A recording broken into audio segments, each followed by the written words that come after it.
स्वागत है आपका हमारे online learning channel Krishna education पे।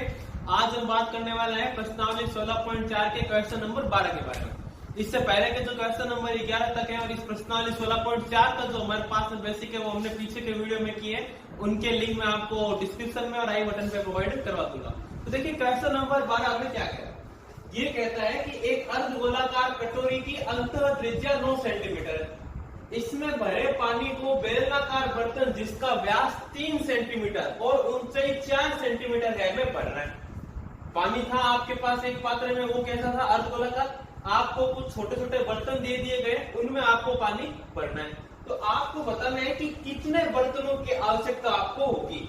तो हमें ये बात पहले भी वीडियो में कर चुके हैं कि ये हमें क्लियर हो जानी चाहिए कि जब भी अगर हमें कुछ ऐसा कहे कि बड़े बर्तन में कोई हमारे पदार्थ डाला हुआ है उसे छोटे छोटे बर्तनों में डालना है, तो कितने की आवश्यकता होगी। तो हम क्या करते हैं, बड़े बर्तन का आयतन जो कि यहाँ पे कौन है, अर्धगोला, और छोटे बर्तन का आयतन जो कि यहाँ पे कौन है, बेलनाकार बर्तन। दोनों का आयतन को हम अनुपात में लिखते हैं और हम आंसर निकाल देते हैं। तो देखिए कैसे,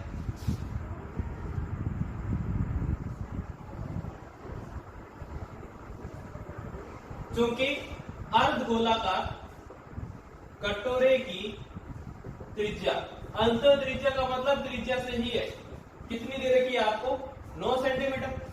तो आयतन क्या हो जाएगा इसका, अर्धगोले का आयतन होता है 2/3 पाई r क्यूब, मतलब 2/3 पाई को पाई रख लेते हैं। पाई को पाई इसलिए रख रहे हैं क्योंकि हमें पता है नीचे बेलन का आयतन ज्ञान है और बेलन का आयतन होता है पाई r स्क्वायर। तो पाई से पाई कैंसिल होना है तो हम पाई को पाई रख लेते हैं। और 9 के क्यूब का मतलब क्या हो गया, 9 इंटू 9 इंटू 9। इसको थोड़ा सा सोल्व करके लिख लेते हैं। ये कितना हो गया, 3। 9 इंटू 9 81 और 2 इंटू 3 कितना हो गया, 6। तो 6 इंटू 81 जो कि कितना हो जाएगा, गुना होने पे 486। 6 कम 6 डेढ़ का सेंटीमीटर क्यूब। और ये आ गया हमारा पाई। पाई भी तो साथ में चल रहा है, ठीक है। तो ये तो आया है अर्धगोले कटोरे की त्रिज्या और उसका आयतन। इसी प्रकार दिए गए बेलनाकार बर्तन की त्रिज्या कितनी दे रखी है हमें। देखिए एक बात, हम त्रिज्या सीधा इसलिए ले सकते क्योंकि हमें दिया हुआ है व्यास। तो दिए हुए बेलनाकार बर्तन का व्यास कितना है हमारे पास, 3 सेंटीमीटर। तो त्रिज्या कितनी हो जाएगी, त्रिज्या होती है व्यास की आधी, मतलब 3/2 सेंटीमीटर। ऊंचाई कितनी दी हुई है हमें सवाल में, 4 सेंटीमीटर। तो बेलनाकार बर्तन का आयतन, बेलनाकार बर्तन के आयतन का सूत्र होता है पाई r स्क्वायर h।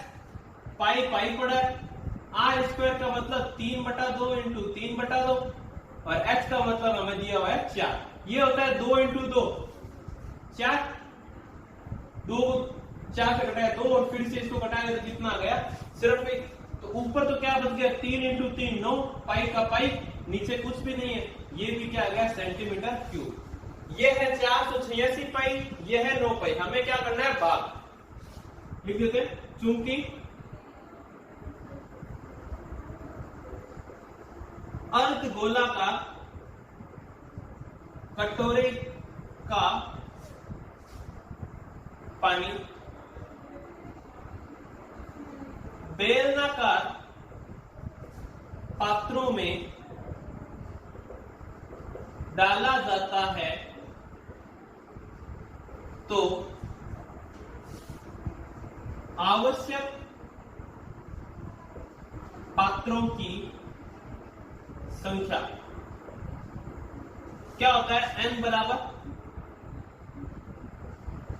n का मान होता है हमें पता है, बड़ी वस्तु यानी कि अर्धगोला, आयतन उसका, और नीचे छोटी वस्तु का आयतन यानी बेलन का आयतन,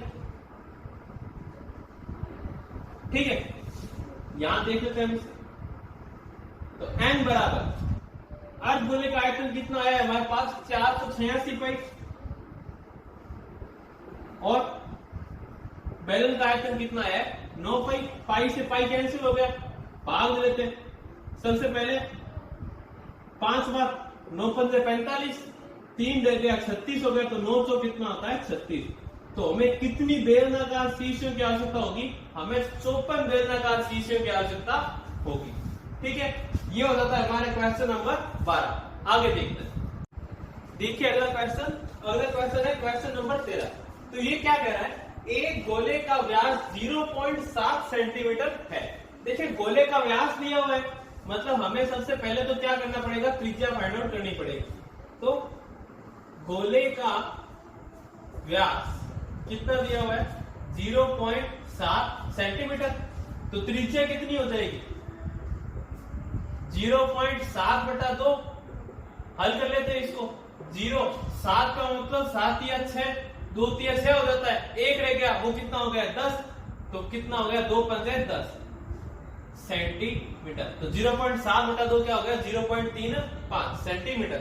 आगे इसने कहा है एक पानी की टंकी से 3000 गोले भरकर पानी निकालते हैं। एक पानी की टंकी थी, उसमें से हमने ये जो गोला है इसी प्रकार के 3000 गोले भरे और बाहर रख लिया। तो जितना पानी आपने बाहर निकाला उसका आपको क्या बताना है? आयतन। तो टंकी से बाहर निकले पानी का आप आयतन बताइए। ठीक है, तो हम क्या करेंगे? पहले एक गोले का आयतन का काम कर लेते हैं, उसके बाद हम क्या कर देंगे? तो 3000 गोलों में कितना हो जाएगा? 3000 गुना। तो हमारा आंसर उस समय निकल जाएगा। तो देखते हैं। अतः गोले का आयतन, हमें पता है गोले के आयतन का फॉर्मूला क्या होता है? 4/3 पाई आर क्यूब। 4/3 पाई का मतलब 22/7 और आर क्यूब का मतलब 0.35 का क्यूब। या हम इसे लिख लेते हैं 0.35 इंटू 0.35 इंटू 0.35।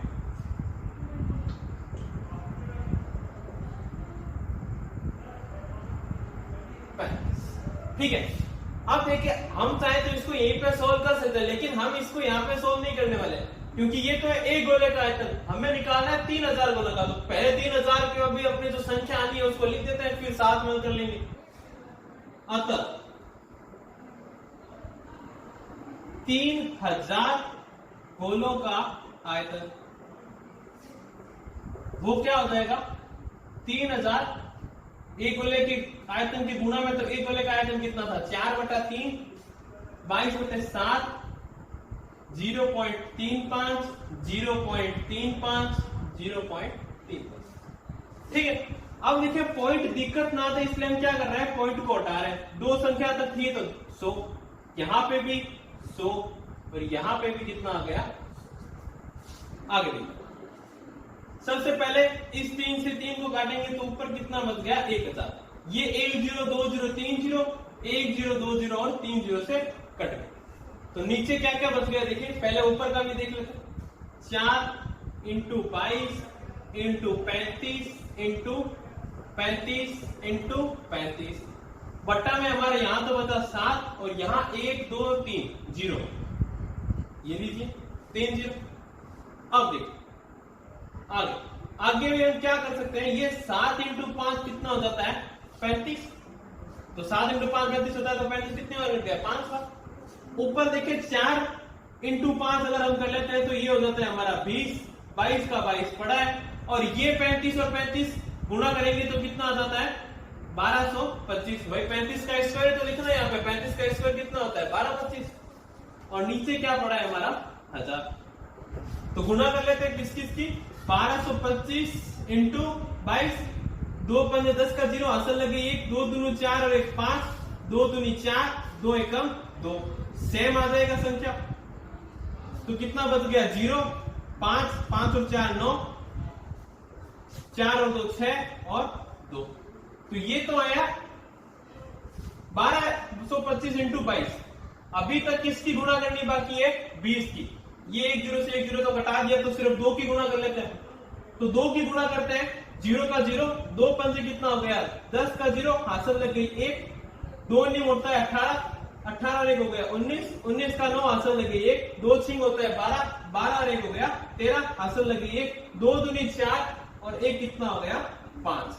तो गुणा करने पर ये क्या आ जाता है 5 3 9 और 2 0 बटे में भी क्या है 2 0, 2 0 से 2 0 हो गया कैंसिल। तो ये कितना आ जाता है 539। सारा काम हमारा सेंटीमीटर में, तो यहां पे क्या आ जाएगा सेंटीमीटर क्यूब। तो ये क्या आ गया टंकी में से कम होने वाले पानी का आयतन। तो हम नीचे लिख देंगे अतः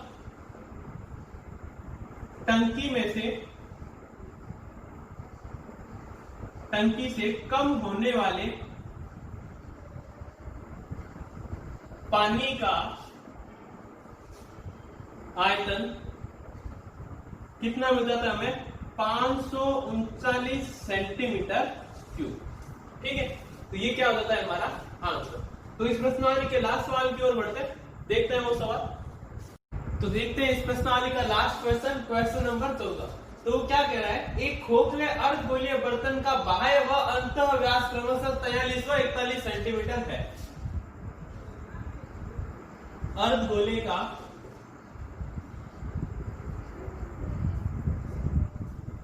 बाह्य व्यास कितना दे रखा है हमें 43 सेंटीमीटर।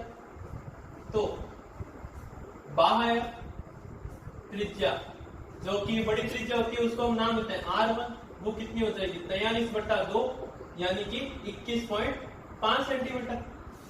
तथा अंतः व्यास क्या दे रखा है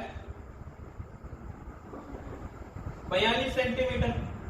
तो अंतः त्रिज्या क्या हो जाएगी, हम इसे नाम देते हैं R2, 42/2 यानी कि 21 सेंटीमीटर। तो ये तो बात होगी जो हमें यहां तक हमने पढ़ा है। आगे लिखा हुआ है यदि उस पर रंग कराने का व्यय 7 पैसे प्रति वर्ग सेंटीमीटर है तो कुल व्यय ज्ञात कीजिए। मतलब हम क्या करा रहे हैं, रंग करवा रहे हैं। तो रंग करवाने का मतलब होता है हमें निकालना है उसका पृष्ठीय क्षेत्रफल। क्योंकि इसने कहीं नहीं कहा कि अंदर करवा रहे हैं बाहर करवा रहे हैं, इसका मतलब संपूर्ण पृष्ठीय क्षेत्रफल।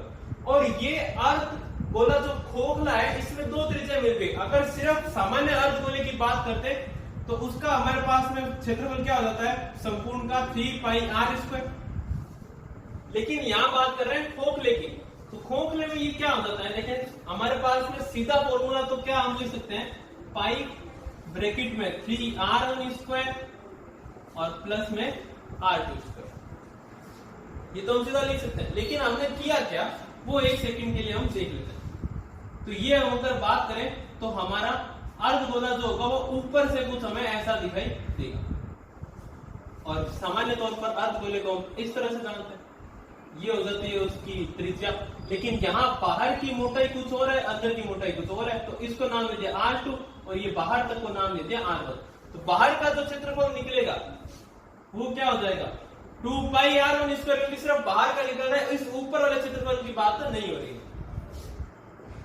अंदर का जो क्षेत्रफल होगा वो क्या हो जाएगा 2πr2²। ये तो दोनों हो गए वक्रपृष्ठीय क्षेत्रफल की बात। फिर हम बात करते हैं इस रिंग की। ये जो बाहर रिंग हमने ये जो यहां बनाई है, इस रिंग का क्षेत्रफल क्या हो जाएगा बड़ी त्रिज्या, मतलब बड़ी त्रिज्या का जो क्षेत्रफल होगा वो माइनस छोटी त्रिज्या का जो क्षेत्रफल होगा वो ये होगा। क्षेत्रफल होता क्या है किसी भी रिंग गोले का πr²। तो यहाँ पे रिंग थी तो रिंग का क्या हो जाएगा πr1 यानी बड़ी त्रिज्या में से छोटी त्रिज्या वाले का क्षेत्रफल घटा दिया तो उस रिंग का क्षेत्रफल हमारे पास आ जाएगा। तो ये टोटल कितना हो जाता है 2πr1 दोनों में प्लस का निशान है, जुड़ जाएंगे 3πr1²। यहाँ पे ये 2πr2, यहाँ पे ये माइनस का πr2, तो सिर्फ क्या रह जाएगा 1πr2²। पाई यहाँ भी बाहर में चला गया तो क्या आ गया 3r1² प्लस r2²। तो ये फॉर्मूला हमारे पास में ऐसे आ जाता है। ठीक है, तो हम सीधे फॉर्मूले को यूज करने वाले इसी को शुरू करते हैं।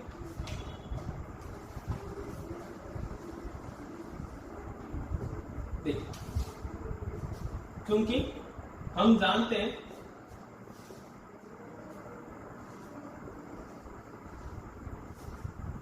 खोखले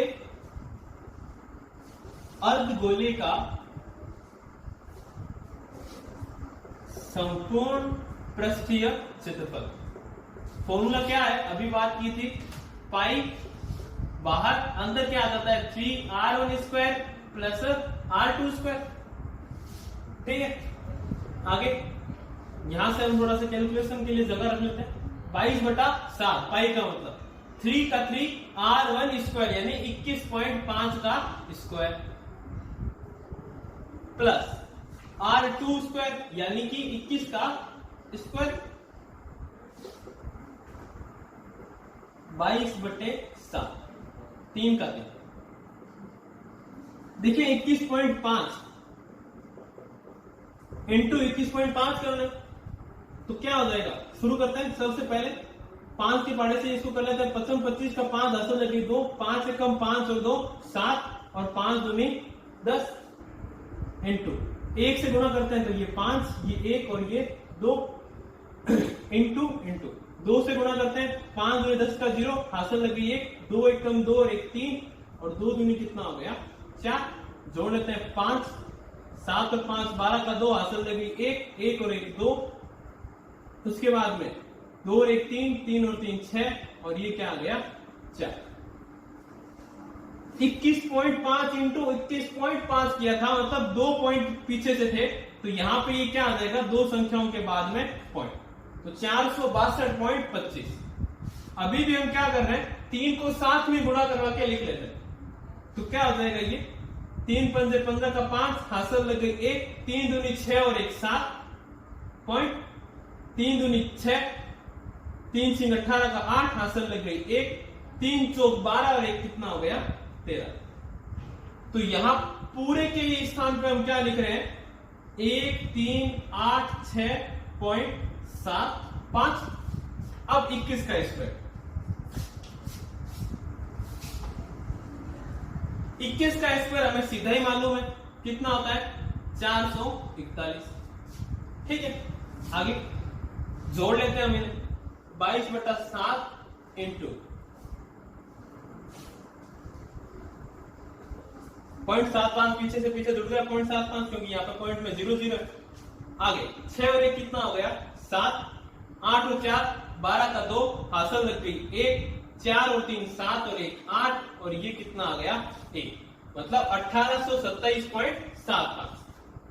22/7 इंटू 1827.75 ये क्या है आपका क्षेत्रफल। अब इसको आगे भी सॉल्व कर सकते हैं लेकिन जब मैंने आगे क्वेश्चन पढ़ा क्या लिखा हुआ है रंग कराने का व्यय 7 पैसे प्रति वर्ग सेंटीमीटर है तो 7 पैसे है इसका मतलब हम क्या करेंगे इंटू में 7 करेंगे 1 सेंटीमीटर स्क्वायर के लिए ये कितना है 7 है तो इसके लिए कितना हो जाएगा इंटू 7 और चूंकि ये पैसे में हम आंसर निकालेंगे रुपए में तो हम क्या कर देंगे 7 में बटा में 100 तो करते हैं उसे भी।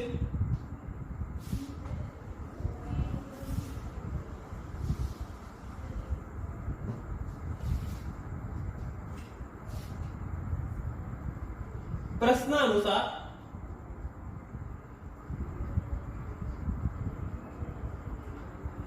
1 सेंटीमीटर स्क्वायर का व्यय कितना दे रखा है 7 पैसे तो हमारा क्षेत्रफल आया कितना है 22/7 इंटू 1827.75 सेंटीमीटर का व्यय कितना हो जाएगा 7 से गुणा करा देते हैं 22/7 इंटू 1827.75 इंटू 7 ये किस में आ रहा है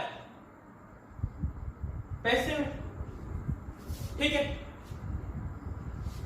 तो रंग कराने का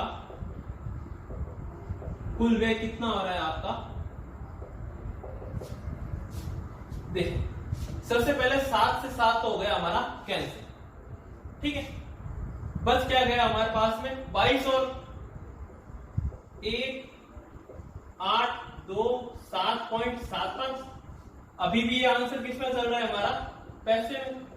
लास्ट में हम रुपए के लिए 100 का भाग लगा देंगे देखते हैं गुणा क्या आती है हमारे पास 1827.75 इंटू में 22।